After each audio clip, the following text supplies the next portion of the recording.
tienen básicamente también un material específico en PDF y tienen un tutorial de más de 20 minutos que yo les había pasado, ¿sí? Que es la fase de Seiri, ¿sí? Básicamente, ustedes tienen ahí en el material una explicación detallada de cada uno de estos puntos, ¿sí? Para la implementación de la primera, ¿sí? La realización de un registro fotográfico, ¿sí? Ese registro fotográfico nos da a nosotros una percepción de la situación actual en la que estamos. Luego de eso delimitamos el área en específico en la que vamos a actuar o en la que vamos a ejecutar esa primera S. Luego se establecen los criterios de clasificación que voy a usar, los criterios de evaluación, o sea, si corresponde o no esa tarjeta roja que se elabora después. Sí, esa tarjeta roja dijimos que era la tarjeta de materiales innecesarios, ¿sí? Es decir, ¿a qué me refiero yo con materiales innecesarios? Lo que quizás están de más en un lugar. Por ejemplo, a veces vemos que en una oficina hay 3 impresoras y quizás solo se necesite una o dos, ¿sí? Entonces, ¿qué se puede hacer con esas impresoras? Si funcionan, se puede destinar a otra área que necesitan, ¿sí? Si no funciona, entonces se destina a desecho o se destina específicamente a un área de mantenimiento para ver si se puede recuperar esa impresora, ¿sí? Entonces, ciertas características que van dentro de esas tarjetas rojas de eliminación, ¿sí? Cuando nosotros elaboramos las tarjetas rojas, ahí ya vamos a identificar efectivamente cuáles son esos materiales de desecho o innecesarios, ¿sí? Ahí se va a dar una notificación de los desechos. Yo les expliqué también que esos, dentro del tutorial específicamente, que esos desechos pueden tener varios destinos, ¿sí? Básicamente también se pueden donar, se pueden eliminar total por completo, ¿sí? Y cada uno de esas, podríamos decir, decisiones que se toman sobre cada uno de esos desechos deben estar debidamente registrados. Está bien, se tiene que hacer un registro del por qué se elimina, de las características, ¿sí?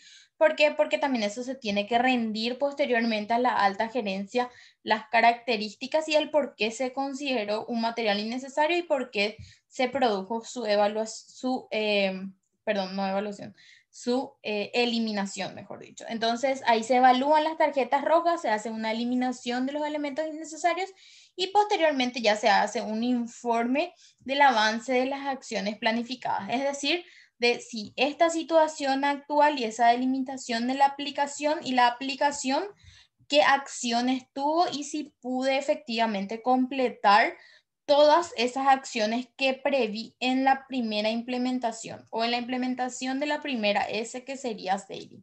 Entonces, básicamente, o cada uno de estos pasos que contemplan deben estar redactados. ¿Está bien? Ustedes van a redactar conforme a la empresa que seleccionaron, ¿sí? Ustedes seleccionan la empresa y hacen cada uno de estos pasos. No es necesario que sea un material muy extenso, sino la idea es que ustedes puedan interpretar a qué nos referimos con cada uno de los pasos que yo debo seguir. ¿Sí? ¿De qué les va a servir esto? Que en algún momento, si ustedes ingresan a una empresa, puedan presentar una planificación de implementación de la metodología de las 5 S dentro de esa empresa en particular, y eso les va a ayudar también a ustedes a crecer profesionalmente. Eso es lo que concierne a la primera S de ejecución, ¿sí? En cuanto a la segunda, que es justamente la que les envié hoy, que sería básicamente la de Seiton, también tiene etapas, ¿sí? Cada una de esas etapas debe básicamente estar también contemplada dentro del manual, ¿sí? Por ejemplo, analizar y definir el lugar, ¿sí? La ubicación en el cual yo voy a hacer o voy a implementar específicamente ese modelo, ¿sí? Es decir, el espacio físico, la utilidad cantidad, si es de fácil acceso o no, etcétera, ¿sí? Entonces vemos cómo vamos a clasificar específicamente y definir el lugar en concreto, ¿sí? También definir cómo voy a colocar, ¿sí? La definición de colocación en específico, sí, debe ser conforme a cómo yo voy a ir utilizando, ¿sí? Siempre lo que voy a utilizar primero, lo que continuamente utilizo va a estar más cerca de mí, ese es el criterio, y lo que va a estar, o lo que voy a usar por lo general, no con tanta frecuencia, va a estar un poco más lejos, ¿sí?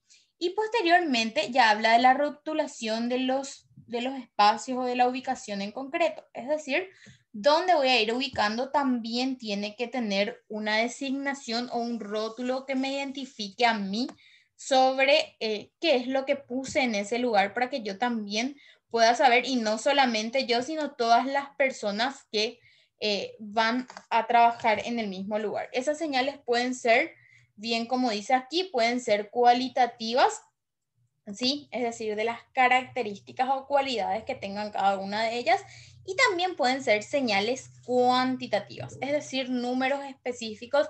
Si hablamos, por ejemplo, de un material en concreto que tiene una denominación ya numérica, entonces también se puede utilizar como criterio de clasificación. También se puede hacer una identificación por medio de colores, ¿sí? Y eso, desde luego, también es importante que todo el personal que trabaja en el área también tenga conocimiento sobre esas características. ¿Está bien? Eso les va a permitir también a ellos, desde luego, identificar, ¿sí?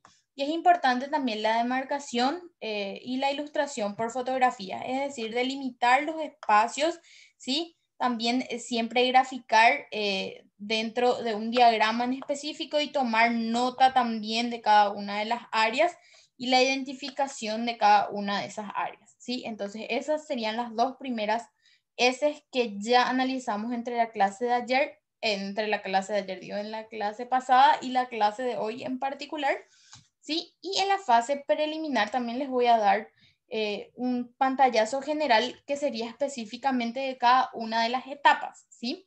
La etapa 1 hablaba del compromiso de la alta gerencia. Entonces, ¿qué van a redactar ustedes dentro de esta etapa en particular? ¿Sí? ¿Cómo la alta gerencia o la gerencia general, ¿sí?, se encuentra involucrada en cada una de esas fases, ¿sí? Y cómo la alta gerencia va a poner de su parte, ¿sí?, para la implementación de la metodología dentro de ese lugar. ¿Qué necesita para eso? Necesita dar los recursos, necesita tomar las decisiones. Si es que requiere algún cambio, también necesita hacerlo, ¿sí? También le debe dar específicamente cierta potestad a esa comisión de las 5S para que elabore los manuales, o quizás también para que contrate a algunos personales que necesita para la implementación de esa metodología, ¿sí? Dentro de la etapa 2, en la fase preliminar siempre hablamos del comité de las 5S. Básicamente vamos a ver cómo se va a conformar. Entonces, ¿qué debo conocer yo para conformar el comité? Debo conocer el organigrama de la empresa. ¿Está bien? Es decir, cuando ustedes hagan la investigación o decidan cuál va a ser la empresa con la que ustedes van a trabajar, van a mirar el organigrama de esa empresa y van a decir, bueno, estas 3 gerencias deben estar o ser parte del comité de las 5S. ¿Está bien? Entonces, ¿qué hacemos? Cada uno de los gerentes en particular van a ser parte de esa comisión o de ese comité en particular, y van a ser los que van a llevar a cabo la gestión del manual y también la ejecución de ese manual en particular. Bueno, como punto siguiente, ahí tienen también las tareas, ¿sí? En este caso serían las tareas que van a realizarse dentro de ese comité en particular. Entonces, ellos van a tener que planificar, hacer, verificar y actuar. ¿Y qué tareas van a llevar a cabo en cada una de ellas? Aquí tienen unos ejemplos en concretos, ¿sí? Que dentro de la fase de planificación está planificar las actividades de trabajo, gestionar los recursos que voy a necesitar para la implementación de las actividades, controlar y gestionar todos los costos, ¿sí?, en los que yo incurro para la implementación, y comunicar a todas las partes. ¿Qué voy a hacer? En la fase de hacer, valga la redundancia, básicamente voy a dirigir las reuniones del comité, planificar los programas que necesito llevar a cabo para la capacitación del personal, también incentivar el trabajo en equipo y fomentar la participación de todo el personal y por sobre todo el compromiso, ¿sí? También realizar y dirigir las actividades de ejecución del programa. Entonces, básicamente todo eso se hace en la fase de hacer. Dentro de verificar, vamos a dar un seguimiento de las actividades de trabajo, también un análisis por sobre todo de los resultados que voy obteniendo conforme se van evaluando o realizando las actividades, ¿sí? Y las inspecciones y auditorías internas que necesito ya ahí entra dentro del proceso de verificación cuando ellos empiezan a implementar, ¿sí? Yo, por ejemplo, estoy emitiendo ya la herramienta de una tarjeta roja, estoy desechando materiales, entonces necesito auditorías conforme se van realizando los procesos. Y en cuanto a actuar, tomar las decisiones correctas en caso de ser necesario, ¿sí? También registrar los acontecimientos ocurridos y las acciones realizadas para poder identificar las nuevas oportunidades de mejora, ¿sí? Entonces, básicamente serían las fases que van a llevar a cabo dentro del comité. Después tenemos lo referente a la difusión. Esta fase es sumamente importante. ¿Por qué? Porque ese comité en particular debe elaborar un cronograma. Dentro de ese cronograma debe detallar todas las actividades, las horas, las características de cada una de esas actividades, los materiales que se van a usar, ¿sí? Y básicamente todo eso mira a un objetivo en concreto, ¿sí? Entonces ellos deben también tener sumamente en cuenta cada una de esas actividades. Y aquí está la planificación de esas actividades. Aquí tienen un modelo del cronograma, ¿sí? Básicamente es un ejemplo, ustedes pueden usar un cronograma diferente. Básicamente aquí planea implementarlo de junio a diciembre, ¿sí? Y muestra básicamente cuántas semanas más o menos se van a utilizar para cada una de las actividades. Por dar un ejemplo, dice en la organización del comité, ven básicamente 3 semanas, las 2 últimas semanas de junio y la primera de julio, ¿sí? Habla de la planificación, de los anuncios, difusión. Cada una tiene unos días o unas semanas en concreto en las cuales se van a llevar a cabo. Y como verán aquí, siempre la evaluación de los resultados va a tener también quizás una fase o una cantidad de días mayor a las anteriores, ¿sí? Aquí también tienen un ejemplo de cómo puede ser la agenda que va a llevar a cabo, que se va a llevar a cabo dentro de la organización, que aquí habla básicamente cada una de las secciones que se van a llevar, habla del diagnóstico de la situación actual, que siempre debemos hacerlo, ¿sí? La reunión con la alta gerencia, la obtención de los objetivos, cómo planificar cada una de las fases, ya se empieza con la difusión de las fases y posteriormente ya la ejecución de cada una de las S hasta llegar posteriormente ya a una auditoría para el control específico de esa implementación y ya la presentación de los resultados, ¿sí? Posterior a eso se dan también evaluaciones periódicas para ver si lo que se logró sigue en pie o si eso desde luego también puede llegar en un momento a no continuar, entonces se va a tener que volver a replantear alguna fase en particular, ¿sí? Y ahí entran justamente la planificación y la ejecución de nuevos planes, ¿sí? Y dentro de la etapa 5 es también la parte más importante porque aquí lo que vamos a hacer es la capacitación al personal de la parte operativa que va a ser el lugar en concreto donde se va a llevar a cabo la implementación, ¿sí? Entonces ellos deben conocer, deben tener los conocimientos y las bases teóricas, ¿sí? De lo que ellos van a implementar, ¿sí? Entonces nosotros tenemos que capacitarle al personal que está a nuestro cargo sobre la importancia y los beneficios de la metodología, ¿sí?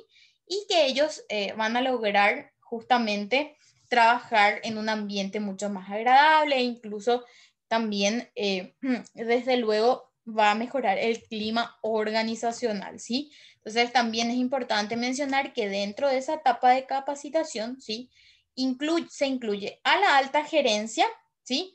A toda la parte productiva y también, si es necesario, se incluye también específicamente a los proveedores de esa empresa, es decir, a las personas con quienes yo estoy trabajando, ¿sí? Y ahí específicamente designan también que para esa capacitación yo voy a necesitar materiales, designación de instructores, lista de asistencia, que las sesiones no duren más de 3 horas semanales, acondicionar un recinto o área de la empresa para realizar las capacitaciones. Es decir, yo debo tener en cuenta también que esa capacitación va a ser parte del horario laboral de las personas, entonces también es importante la planificación en cada una de esas etapas y por sobre todo en la etapa de capacitación del personal y que se logre justamente esa absorción de conocimientos que es lo que buscamos.